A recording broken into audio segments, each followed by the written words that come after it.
17 अक्टूबर से बहुत बड़ी विनाशकारी लीला शुरू, फिर भी 8 राशि वालों की भरती रहेगी तिजोरी। मित्रों नमस्कार, मैं मयंक त्रिपाठी नवज्ञान ज्योतिष चैनल पर आप सभी दर्शकों का हार्दिक स्वागत करता हूं। मित्रों, सूर्यदेव राशि परिवर्तन कर जाएंगे 17 अक्टूबर को, और जैसे ही ये 17 अक्टूबर को रात को 2 बजे राशि परिवर्तन करेंगे, नीच राशि में इनका गोचर हो जाएगा। सूर्य केतु मंगल की युति एक साथ बन जाएगी। सूर्य नीच के होंगे और जहाँ पे नीच के होंगे उसके स्वामी शुक्र होते हैं तुला राशि में, और शुक्र का गोचर जो है वो रहेगा उस समय सिंह राशि में, यानी कि सूर्य और शुक्र का परिवर्तन योग बन जाएगा। केतु के साथ जब सूर्य बैठेंगे तो निश्चित तौर पे ग्रहण दोष ये बना करके बैठेंगे, लेकिन फिर भी 8 राशियां भाग्यशाली रहेंगी जिनको आर्थिक लाभ भी होगा और कई प्रकार के शुभ फलों की प्राप्ति भी होगी। आगे बढ़ने से पहले आपसे अनुरोध है, अगर अभी तक आपने मेरा चैनल सब्सक्राइब नहीं किया है तो चैनल को सब्सक्राइब करिए, नोटिफिकेशन ऑल को क्लिक कर लीजिएगा ताकि प्रत्येक वीडियो की नोटिफिकेशन आपको मिलती रहे। राशियों के क्रम में सबसे पहले जानकारी देंगे वृषभ राशि वालों के विषय में, क्योंकि वृषभ राशि में सूर्य देवता का जो गोचर है वह होने जा रहा है 6ठे भाव में। 6ठे भाव में सूर्य और मंगल दोनों ही ग्रह और केतु, माफ़ करिएगा, तीनों ही ग्रह जो है बड़ा अच्छा फल देते हैं। यहाँ पर बैठ करके सूर्य देवता की कृपा से शत्रुओं से आपको राहत मिलेगी। निश्चित तौर पे आर्थिक सुख समृद्धि आपकी बढ़ेगी, क्योंकि गुरु की भी इनके ऊपर दृष्टि पड़ रही है। उधर शुक्र जो है सूर्य के घर में रहेंगे, यानी कि आपके लिए शत्रुहंता योग बनने जा रहा है। शत्रुओं से छुटकारा दिलाने वाला यह रहेगा सूर्य का गोचर, और कहीं ना कहीं आपको सुख समृद्धि दिलाने वाला रहने वाला है। तो आप भाग्यशाली राशि में से एक हो। इसके बाद अगली राशि की यदि बात करें तो वह राशि दिखाई पड़ रही है मिथुन। मिथुन राशि में सूर्य देवता का जो राशि परिवर्तन है वह होगा 5म स्थान पर। कुछ मामलों में तो बढ़िया है, लेकिन कुछ मामलों में गड़बड़ भी है। बढ़िया ये है कि सूर्य और शुक्र का परिवर्तन योग बना हुआ है, जिसके फलस्वरूप इस समय पराक्रम आपका बढ़ेगा। कहीं न कहीं आर्थिक लाभ के योग बनेंगे, क्योंकि सूर्य की उच्च राशि आपके पड़ती है 11 भाव में, इच्छा पूर्ति के भाव में, और वहाँ पर सूर्य की दृष्टि जाएगी, मंगल की भी स्वराशि की दृष्टि है। तो आर्थिक लाभ के लिए तो बहुत बढ़िया यह योग बना हुआ है। निश्चित तौर पे चाहे नौकरी हो या व्यापार हो, उसमें पैसा आने का योग बना हुआ है। लेकिन यदि कोई महिला इस समय गर्भवती है, उसके लिए निश्चित तौर पे दिक्कत उत्पन्न होगी। इसके अलावा आपको बहुत बड़ी सावधानी रखनी होगी इस पीरियड में, 1 महीने के लिए 17 अक्टूबर से लगा करके लगभग 17 नवंबर तक, जब तक सूर्य नीच के हैं, कि खाने पीने में आपको विशेष तौर पे सावधानी बरतनी होगी। अगर पेट से संबंधित कोई दिक्कत है तो आपको सतर्क हो जाना चाहिए। बहुत संभल के खाइएगा और ऊट पटांग खाने से बचिएगा, टाइमली खाइएगा, सात्विक भोजन ग्रहण करिएगा। जो महिलाएं गर्भवती हैं उनको लगातार ओम शम शुक्राय नमः इस मंत्र का कम से कम 108 बार सवेरे और 108 बार शाम को जप करना चाहिए, ताकि परेशानी ना हो। वैसे धन को बढ़ाने वाला यह गोचर रहने वाला है। इसके बाद अगली राशि जो दिखाई पड़ रही है वह राशि है सिंह। वैसे तो लग्नेश जब नीच के होते हैं तो मान के चलिए मानसिक अशांति, सर में दर्द जैसी समस्या थोड़ी बहुत ज़रूर देते हैं, लेकिन तीसरे घर में सूर्य बहुत अच्छा फल देते हैं।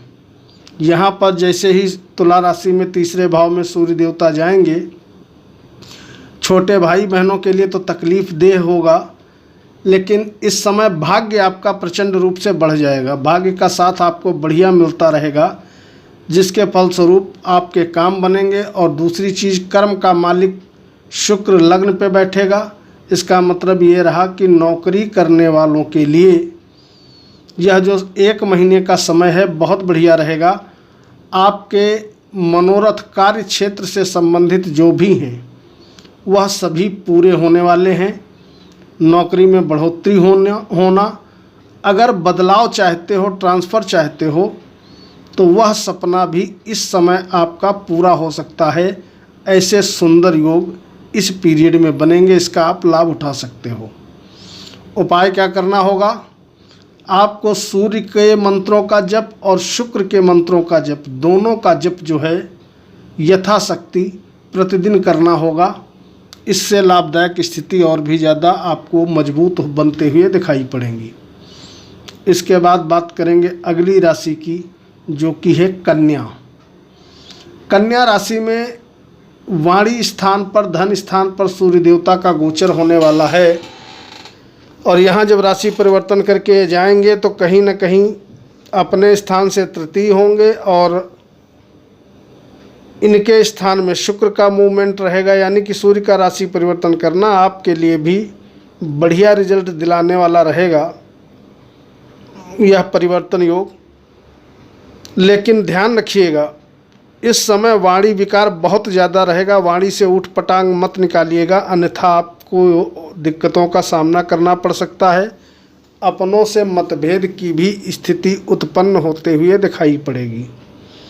हालांकि आपके लग्नेश बहुत बढ़िया अवस्था में है, भद्र योग बना करके बैठे हैं। उसके बाद ये सूर्य के साथ हो जाएंगे धन स्थान पे, तो आर्थिक लाभ तो आपको होगा, लेकिन वाणी पर आप संयम रखिएगा।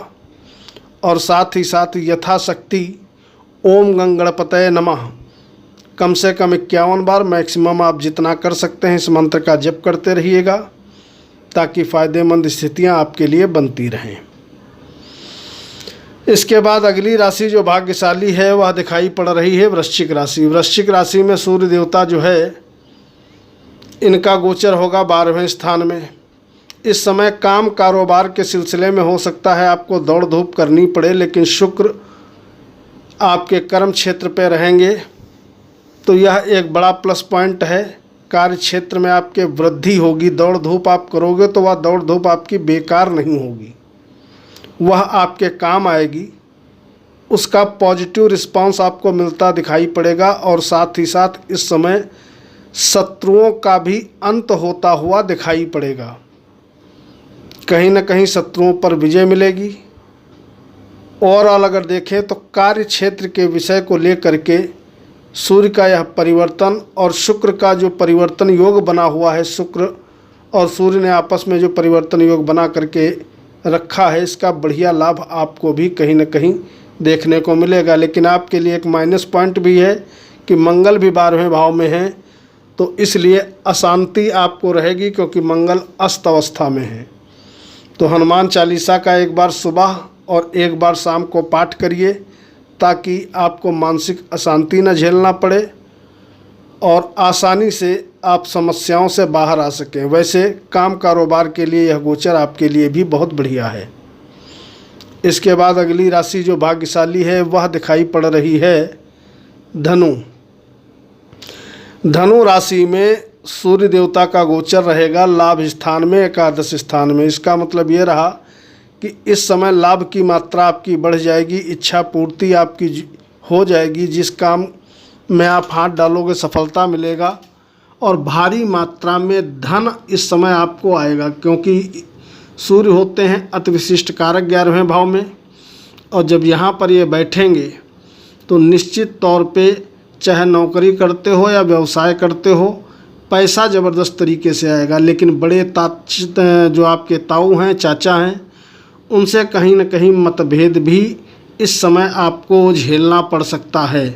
उनके लिए यह गोचर अच्छा नहीं है, लेकिन आपके लिए सुख समृद्धि को बढ़ाने वाला, भाग्य को कई गुना ज़्यादा बढ़ाने वाला, धन को कई गुना ज़्यादा बढ़ाने वाला यह सूर्य का राशि परिवर्तन रहने वाला है। आप भैया महाभाग्यशाली राशि में से एक हो यदि आपकी धनु लगन है या आपकी धनु राशि है। इसके बाद अगली राशि जो क्रम में दिखाई पड़ रही है वह दिखाई पड़ रही है कुंभ राशि। तो कुंभ राशि के नवम भाव में सूर्य देवता का गोचर रहने वाला है और नवम भाव में जब ये गोचर करेंगे तो यहाँ पर भाग्य को ये ज़बरदस्त तरीके से बढ़ाएंगे। और भाग्येश बैठे हैं शुक्र की राशि में, माफ़ करिएगा सप्तम भाव में शुक्र, यानी कि भाग्येश शुक्र सप्तम में रहेंगे और सप्तमें सूर्य भाग्य में रहेंगे। या ये जो परिवर्तन योग बना हुआ है तो भाग्य को बढ़ाने वाला रहेगा। इस समय भाग्य प्रचंड रूप से साथ देगा आपका, और कहीं ना कहीं जब भाग्य साथ देता है तो आर्थिक लाभ निश्चित तौर पे आपको होते हुए दिखाई पड़ेगा। तो आपके लिए भी शानदार यह योग रहने वाला है। पराक्रम बढ़ेगा, भाग्य बढ़ेगा, और जो भी यात्राएं इस समय आपको करनी पड़ेंगी वह सभी यात्राएं आपके लिए किसी न किसी क्षेत्र में पॉजिटिव रिस्पॉन्स लाते हुए दिखाई पड़ेंगी। उपाय क्या करोगे? शनि देवता के मंत्रों का जप और साथ ही साथ शुक्र देवता के मंत्रों का जप करना आपके लिए सर्वोत्तम उपाय रहेगा। उपाय करिए ताकि फ़ायदेमंद स्थिति और भी ज़्यादा आपको बनते हुए दिखाई पड़े। अंतिम राशि दिखाई पड़ रही है मीन। मीन राशि में विपरीत योग बनाए हुए हैं सूर्य देवता। अष्टम में सूर्य और अष्टमेश छठे में, यानी कि विपरीत योग के प्रभाव से ज़बरदस्त तरीके से इस समय आपको फ़ायदा होगा। गुरु की सीधे दृष्टि सूर्य पर है, सूर्य की सीधे दृष्टि धन भाव पे है, तो आर्थिक लाभ आपको भी कहीं न कहीं निश्चित तौर पे मिलेगा। लेकिन ध्यान रखिएगा 8वें भाव में केतु के साथ सूर्य का गोचर रहेगा, तो भैया गाड़ी वाड़ी संभल करके चलाइएगा। अनाप शनाप ऊट पटांग तरीके से गाड़ी मत चलाइएगा। बाकी कहीं कोई दिक्कत नहीं है। शत्रुओं का हनन होगा, आर्थिक लाभ होगा, सभी काम कारोबार में आपको सफलता मिलेगी। गुरु के मंत्रों का जप करना सभी मीन लग्न और मीन राशि वालों के लिए सर्वोत्तम उपाय रहेगा।